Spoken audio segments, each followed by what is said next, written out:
Ísdísin. In a land shrouded in perpetual winter, there lived a young farmer's son named Garpur. His parents were not typical farmers. On their snowy homestead, they raised polar bears instead of ordinary livestock.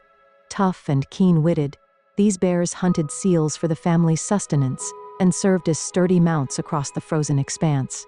Garpur, born with hair like frost and skin nearly as pale as snow, spent his days helping his parents feed and train the mighty creatures. Despite the unrelenting cold, Garpur felt at home in that frostbitten realm. Though the wind often cut like a knife, the hush of the tundra, broken only by the crunch of snow underfoot or the distant roar of a bear, seemed to promise hidden wonders.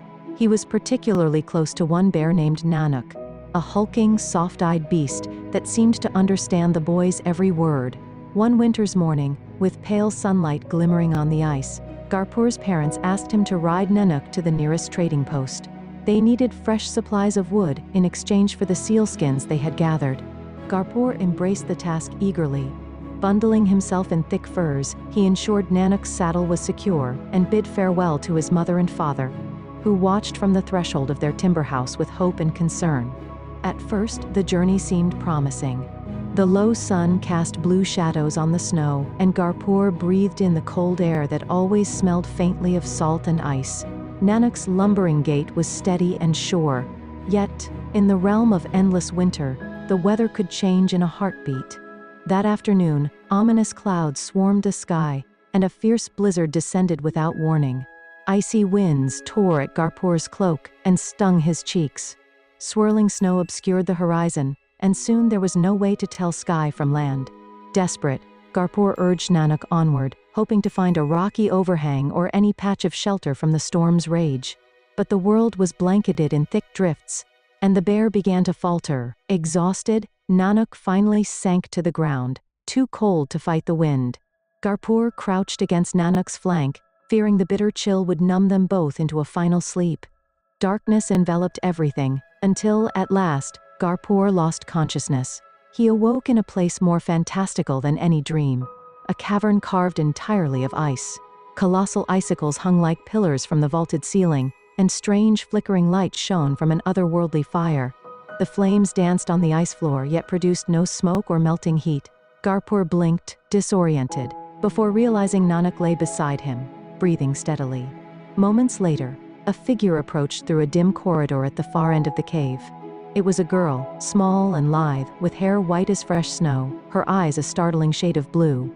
She wore only a thin skirt and a simple sweater, seeming entirely unbothered by the icy surroundings. Garpur, still groggy, could hardly believe anyone could survive here alone. With a soft, musical voice, the girl spoke, "I found you on the brink of death and carried you here. You must hurry back to your home. Your family will fear the worst." Garpur tried to stand but wobbled in his stiff limbs, and curiosity clung to him. "Who are you?" he finally managed to ask. She only smiled. "I live in many places," she said, "but if you must call me something, I am known as Ísdísin." Though unsure how someone so small could have rescued both him and his giant companion, Garpur felt a surge of gratitude. "Thank you," he said. "I owe you my life." At that moment, he recalled the biting cold and realized how thin her clothes were. Mindful of his parents' lessons on kindness, he rummaged through Nanuk's saddlebag and found a spare sealskin, a treasure meant for barter. "Here," he said, offering it to her. "This can be sewn into a coat. Please keep warm." Ísdísin took the sealskin with evident delight. She bent and gently kissed Garpur on one cheek, then Nanuk on the other. A sudden tingle rippled through him, but he could not quite name why. With that, Ísdísin gestured to the cavern's dim corridor.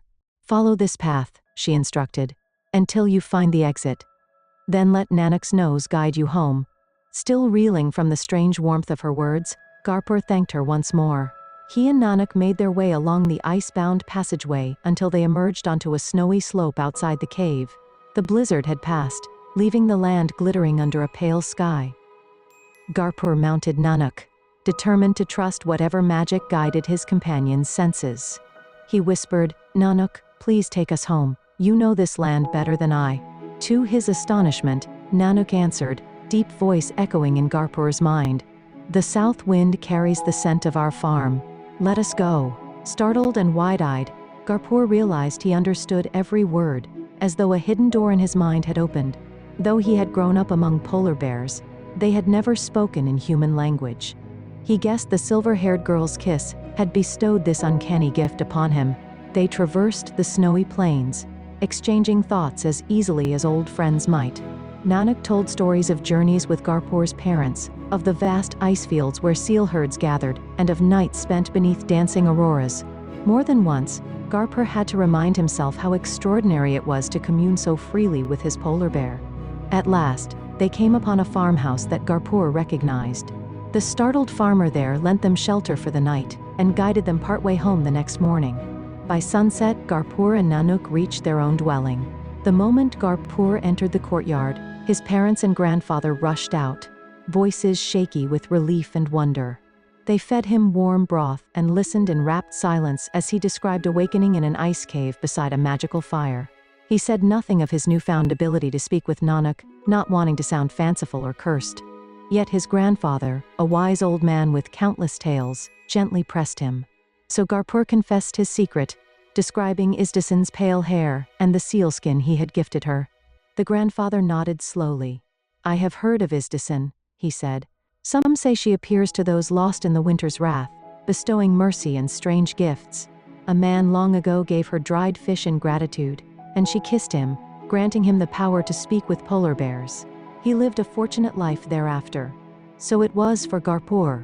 Word spread of his uncanny bond with Nanuk, and traders from distant hamlets arrived with their own polar bears, eager for guidance. Over time, Garpur's family thrived on the goodwill he had earned that fateful day. He never forgot the glitter of the ice cave or the girl who lived in a realm beyond ordinary magic. And though he did not see her again, he often wondered if she still roamed the snowy wastes, ready to save kind-hearted travelers from the unforgiving cold. For in that land of endless winter, the simplest acts of compassion could set miracles in motion. And Garpur was living proof that even the heart of ice could glow with gentle warmth.